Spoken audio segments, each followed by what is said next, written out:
Hello team, welcome to another ATP Geopolitics video with myself, Jonathan MSP. Ukraine War News Update, second part thereof for the 19th of November 2024. I didn't get much sleep last night and words are difficult for me. I'm stumbling quite a lot, so take that into account. Right, okay. This is a military aid video and there's quite a lot to talk about, but I actually want to start not on military aid, just a few things from really the previous video that I could have included there, but just came across. One is a piece in the Euromaidan Press derived from the Institute for the Study of War, and their claim that Russia's Ukraine strategy is crumbling. 80,000 troops lost in September and October, only 60 to 70,000 recruited. Putin's victory theory challenged by Ukraine's drone warfare and asymmetric tactics. Western aid is crucial for Ukraine's defense. Okay, all of those points in this very short article. Let's just pop through it because really it's all in the Institute for the Study of War. But the ISW has revealed critical insights into Russia's evolving military strategy in Ukraine, highlighting the Kremlin's persistent focus on capturing Pokrovsk and the significant challenges facing Russian offensive operations. According to the ISW, Russian forces are preparing to advance on Pokrovsk from the south and southeast during the winter of this year. Kremlin awarded Rebar Telegram channel founder Mikhail Zvinchuk noted that the military intends to prioritize urban areas like Toretsk and Kharkov. The report emphasizes that Russia's offensive efforts reflect Putin's theory of victory, an assumption that Russia's war machine, supported by allies like Iran, China and North Korea, can outlast Ukraine and its Western partners. A little bit on that in a second with regard to military assistance. However, Institute for the Study of War provides compelling evidence challenging this premise. The analysis reveals that Russian forces lost approximately 80,000 troops in September and October, but recruited only 60 to 70,000 replacements, indicating a breakdown in their personnel replacement strategy. Ukrainian and Western assessments also suggest that Russian domestic production of military equipment falls far short of battlefield losses. The ISW warns that Ukraine's future success depends on its ability to leverage those asymmetric capabilities and challenge Russian control. The report stresses that Western military assistance remains crucial. ISW said that previous delays had undermined Ukraine's defensive and counteroffensive capabilities. So that's a nice actually foundation to what we're going to talk about, which is military aid. So the idea is that Russia is less able to replace what it's losing than Ukraine, but Ukraine really need that continued Western assistance. And then when you're looking at what's going on in the US, you're kind of wondering. But also, although Russia is losing a phenomenal number of people, you've got to remember that Ukraine is going to be losing fewer people, that's for sure. Like the ratios are in Ukraine's favor, but the overall numbers are not in Ukraine's favor. So Russia has a greater capacity to replace its people through forced mobilization, through getting people from abroad, all these ways that Ukraine isn't quite ready to do, even though Russia itself isn't doing a full mass mobilization. So there are caveats to apply to that, but interesting analysis there from ISW. Now, the other thing to mention before we go on properly is that ATACMS supposedly were used last night. Now, what I forgot to focus on in my video talking about this before is that they flew 140 kilometers and hit a target in the Bryansk region of Russia. What's interesting is that I forgot to mention, of course, that Bryansk isn't Kursk. So we were talking all this time about how the US seemed to have put this restriction on Ukraine using them in Kursk. If they were used in this attack, it's not definitely sure, but potentially they've used ATACMS to strike an ammunition depot in Bryansk, then that is outside of Kursk. This means that the strike permit applies not only to Kursk, as the Western media wrote about, but this attack showed that the air defense of the Russian Federation also will have big problems with these Ukrainian missiles. Yeah, fascinating. And of course, this then, I love this meme. Of course, Bryansk is Kursk, right? I mean, this is a Kursk region. So given that is a Kursk region, of course, yeah, maps are arbitrary and they're just, whatever we can agree on. And if we can all agree that that is Kursk, then happy days. Ukraine is able to hit anywhere in that yellow region. Good stuff. Okay, moving on to military aid and assistance. EU foreign ministers did not agree on unblocking European Peace Fund money for Ukraine, said Radoslav Sikorski, the foreign minister for Poland. evidently frustrated that there's money due to go to Ukraine from the European Peace Fund, but it's being held up by, I wonder who, Hungary. He said that Hungary had once again vetoed such a decision, quote, despite the mechanism created thanks to which Hungarian money was not obliged to go to help Ukraine. But they still, even though there are bypass mechanisms, it seems that Hungary has still said, nah, ain't happening. Ugh, Hungary.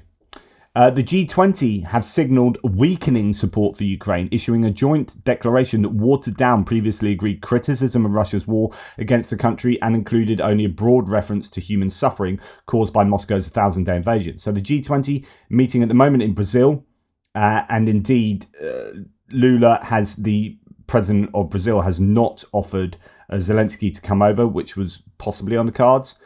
The G20 is not so ringing in their endorsement of Ukraine in the way that maybe the G7 is, compromised maybe by a number of other nations who aren't so keen on Ukraine prevailing. But that's still a real shame. Now, the US will announce a new military aid package to Ukraine in the coming days, said the US ambassador to the UN. And I think that is supposed to include a number of armoured vehicles and air defence systems I saw being touted, but these are just rumours at the moment. Be interesting if there were air defence systems and things like Bradleys. I'm sure there's going to be a package full of Bradleys at some point. Okay, Prince Joachim of Denmark has proposed establishing a joint fund to support arms manufacturing within Ukraine rather than relying on purchasing old equipment from around the world. So this is kind of the Danish model as we are seeing it at the moment, whereby instead of investing in your own defense industry, if you've already maxed out your own defense industry like Denmark has with a smaller defense industry, then they are investing money in the Ukrainian defense industry. But it would be better if they can work maybe as a coalition. We've seen these capability coalitions, say air defense capability coalition, drone capability coalition, which is headed by the UK and Latvia, and people kind of join in and co-fund these projects. Well, you could do that.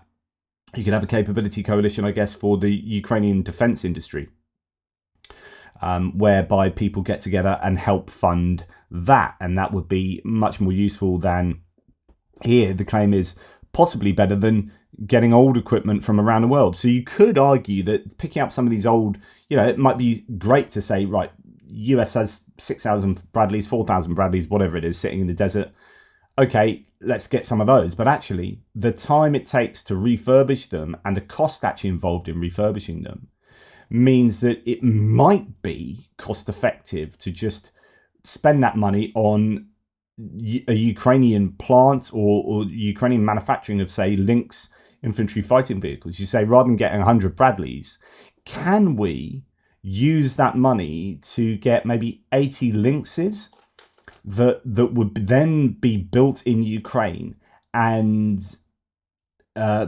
be supporting a Ukraine in many other ways, other than just being military equipment, but also the maintenance footprint could be more convenient and localized. And so I don't know, I'm just speculating here. I don't know what the cost differentials would be, but it seems a pretty decent plan to me.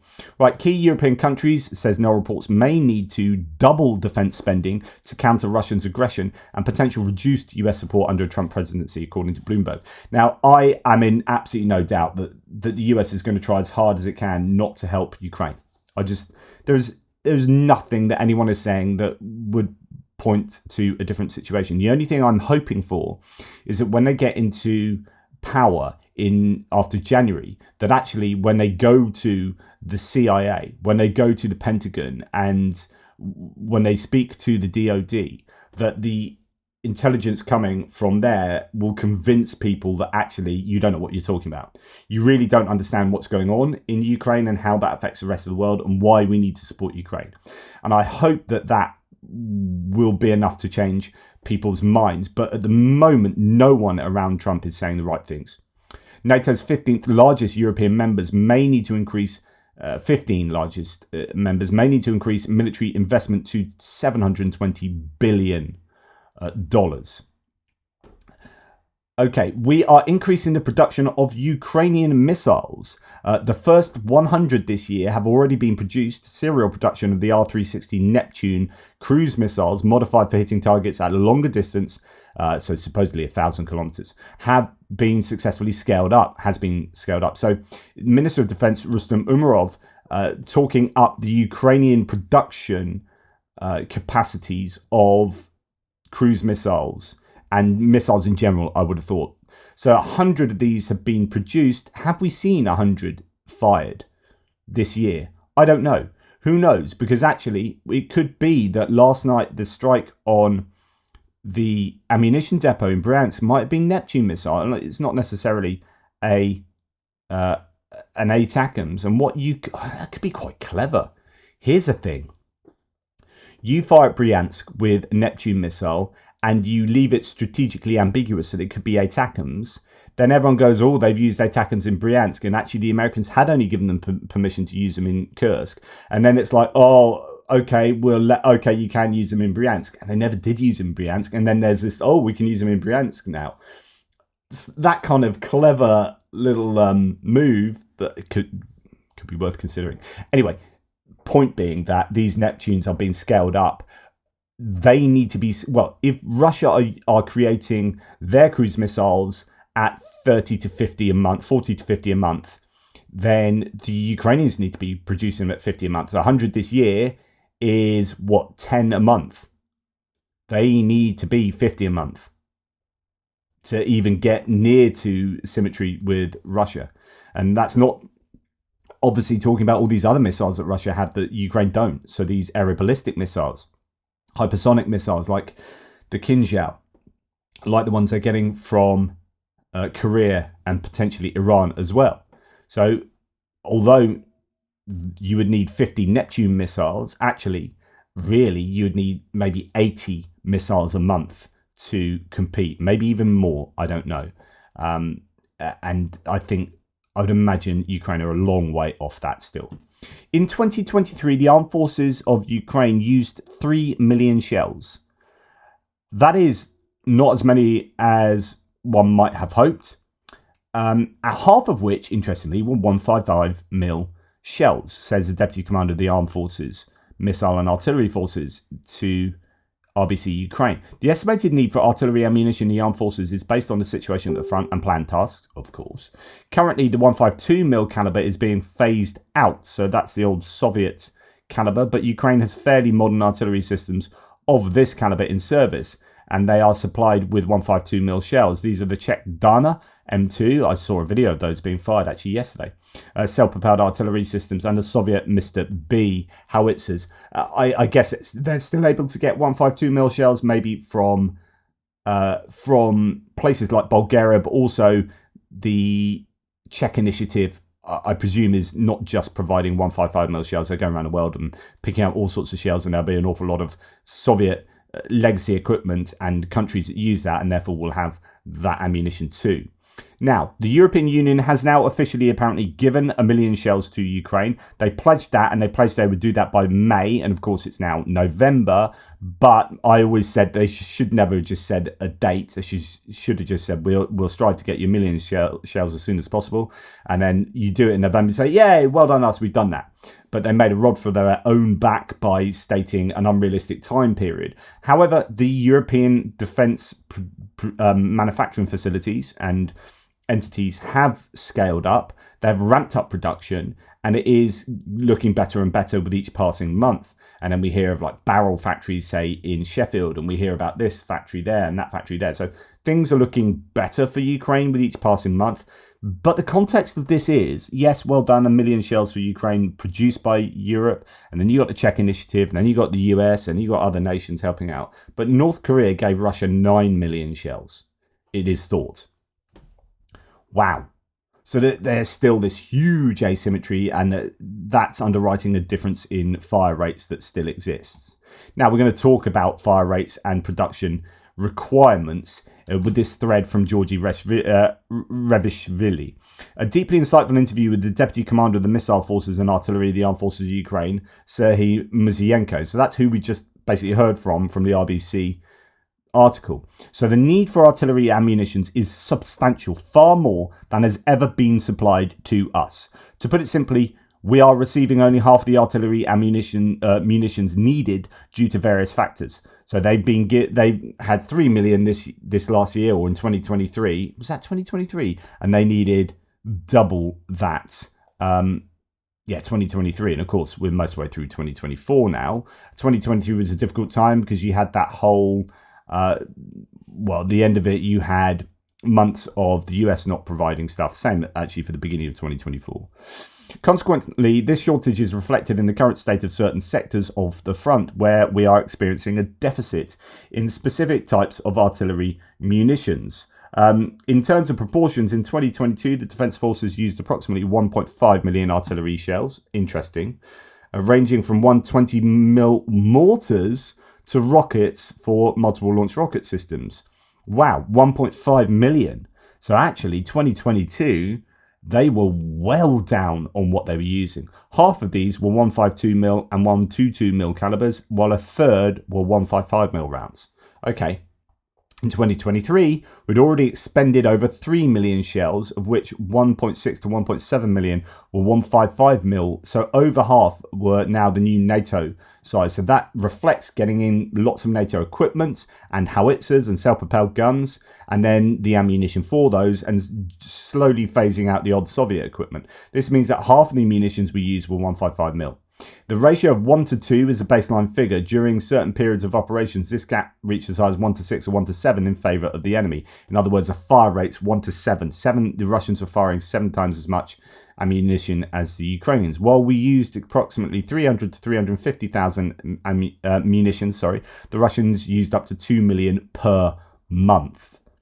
So on a monthly basis, if the Russians were using up to 2 million, then of course that makes 24 million used in a year. Now, whether they used that much, I don't know. But when you're talking about the Ukrainians using 3 million in the year, and the Russians using, well, I don't think they did use 2 million every month, but maybe, anywhere up to around 20 million, then the difference is vast, isn't it? This includes all calibers across all sectors of the front. This disparity was particularly felt in 2023 during the enemy's Bakhmut operation. We have heard in radio intercepts that the Russians have many complaints about the so-called imported shells, citing issues such as failure to detonate, a problem with the fuses, significant dispersion, and even shells exploding inside the gun barrels. These munitions came from the East Asian region. I cannot say for certain that these shells were supplied by DPRK, North Korea. However, starting in 2023, we encountered captured mortar rounds and shells, as well as photo and video evidence showing these munitions marked with hieroglyphs. We sense that in certain directions, they have a shortage of artillery munitions, and we can tell when they receive a new supply of ammunition, whether it's North Korean shell or some other type, it will still be fired and could potentially cause damage. Interestingly, the enemy has started using guns from the 1930s and 40s at the front, specifically 122mm M30 howitzers. So those M30 howitzers take a different size shell again, as well as 152mm D1 howitzers, Soviet-era guns from the 1950s, which are still abundant in Middle Eastern, Asian and African countries, have also been observed. So it could be that they're not pulling all of those out of deep stockpiles, but they could be receiving them from other nations as well. We have used various towed guns, and among them the 155mm M777A2 has proven to be the most effective and maintainable, both in terms of its characteristics and its qualities. This gun stands out. It is also proven to be the most suitable for modern combat conditions. Fascinating. So your bog standard American, it's a decent towed howitzer, but it's not exactly an all singing all dancing modern Caesar gun. But actually, this is what they seem to like the most. In terms of just, being able to maintain it easily and use it, hide it probably quite easily. So it's not nearly as big as, say, the Caesar. Now, I believe that there's an M777 production has restarted. Is that correct? Is it BAE Systems that's doing that? I'll have to look into that. But in fact, let's go and Google that right now. Yep, here you go. So this is from Defence Today. BAE Systems to restart M777 production. I knew it was in my head somewhere. and that was January this year. So they are building them again. Obviously, Ukraine really a big fan of those. So good news that that provision will hopefully continue. So they go on to say, he goes on to say, both in terms of its characteristics and its qualities, this gun stands out. It was also proven to be the most suitable for modern combat conditions, as I said. So during the Izium operation, I noticed for the first time that the enemy had positioned their artillery in a classic combat formation by battalions in a line. It was enough to target even just one gun, not at their artillery, but at their ammunition supply vehicle, to create chaos at their position. How do the Russians operate? They are now using the tactic of small groups, sometimes advancing in pairs or individually, moving forward to cover, regrouping, and then launching an assault. They use armoured vehicles and various types of transport, such as motorcycles, ATVs, and buggies, and the objective of getting as close to our positions as quickly as possible and engaging in close quarters combat at our positions. Their missile systems allow them to strike throughout the entire depth of our country, and the ballistic missiles we have are still in development and undergoing testing. We have a missile development program that includes both cruise and ballistic missiles. However, the Russians are currently ahead in this regard. They have both the resources and the experience. Drones, if they detect a target suitable for a missile strike, and in some cases even our gun, especially modern foreign self-propelled ones. First, a loitering munition like the Lancet will arrive, followed by an airstrike with a carb guided aerial bomb, and sometimes even an Iskander missile. They maintain constant surveillance with their reconnaissance drones, such as Orlan, Zala, and Supercam. Our main problem is in human resources and the inability to fully restore units, especially infantry.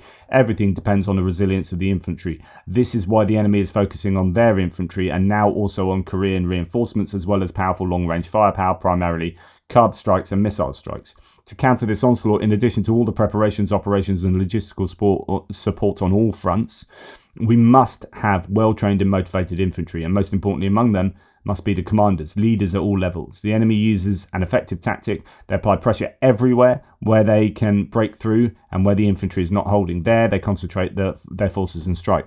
So this is the deep battle doctrine, where you basically attack everywhere, have a breakthrough, and then focus there. And that's what they've been doing for a long time. And they also have just, I'd say, unlimited numbers of personnel, but a much greater capacity to draw on reserves or newly mobilized troops, so that they overcome the Ukrainians with mass. And the Ukrainians desperate, as you can tell here, desperate for troops, infantry, boots on the ground.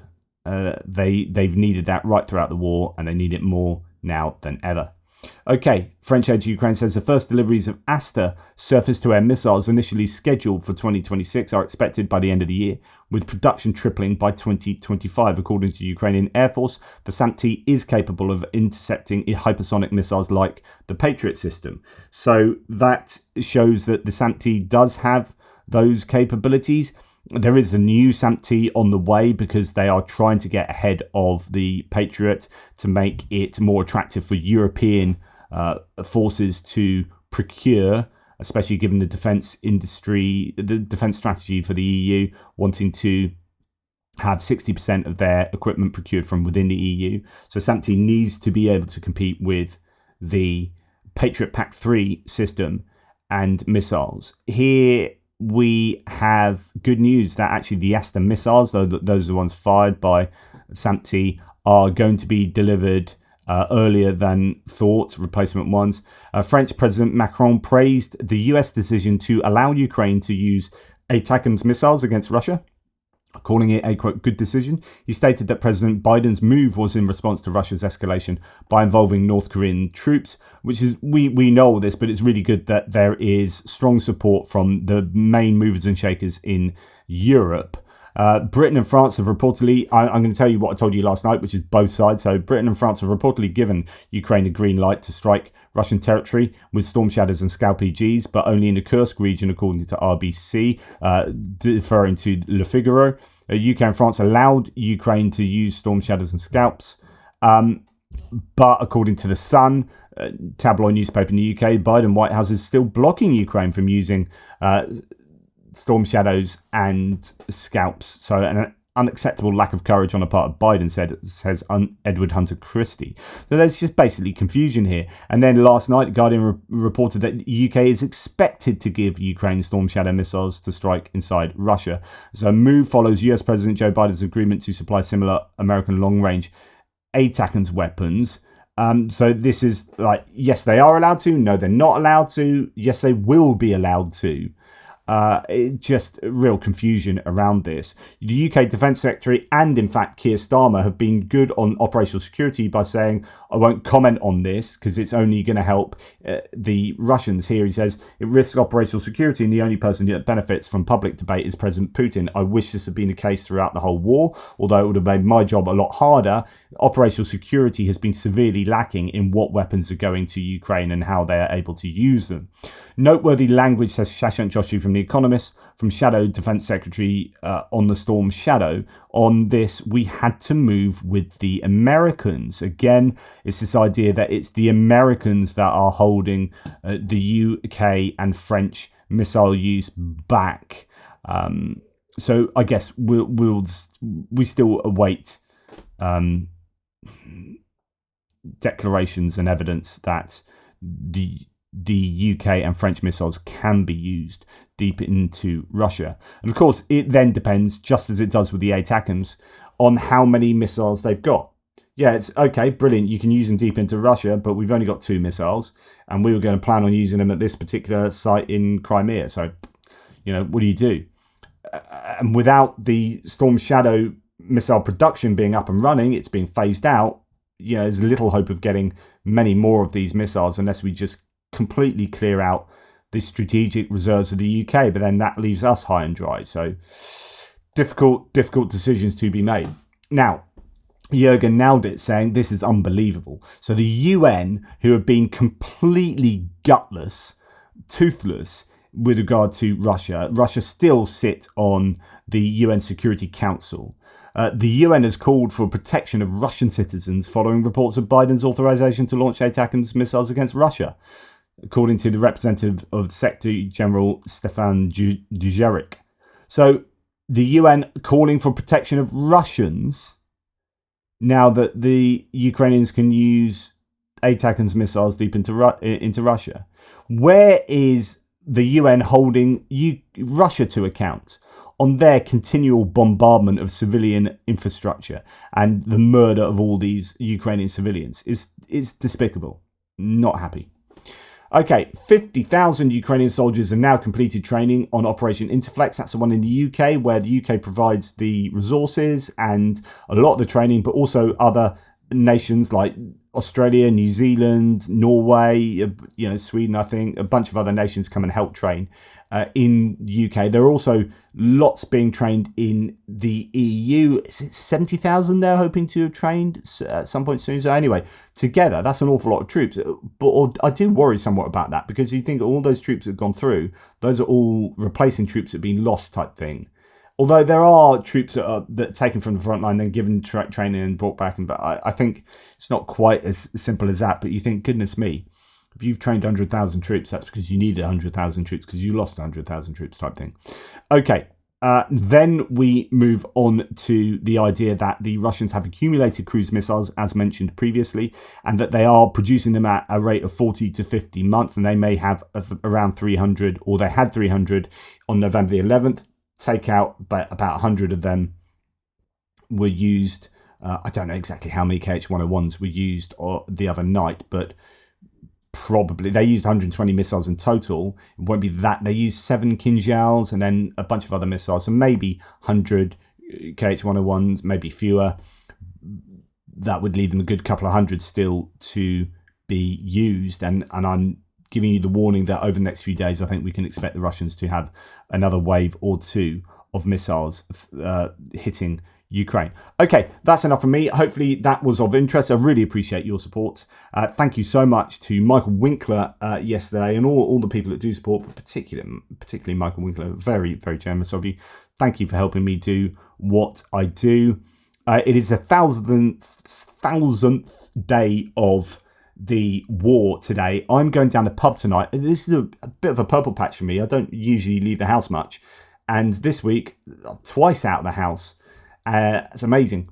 But I'm going down the pub to meet my mates to talk about the American election. And being the 1000th day, one of the guys that organised my speech, my talk up in Stockbridge in the UK, Mark T, he is possibly going to come down and have some pints with me as well. So that's not a general invitation to all my viewers, but that should be really great. He and Mark B sorted that out for me, and are wonderful hosts, and it'd be great to see him if he can make it down.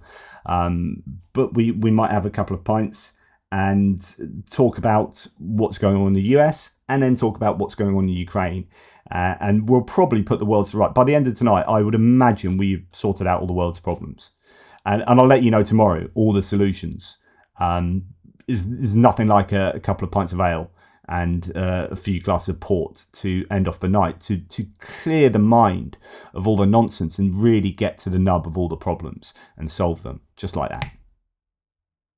Anyway, take care. Speak soon.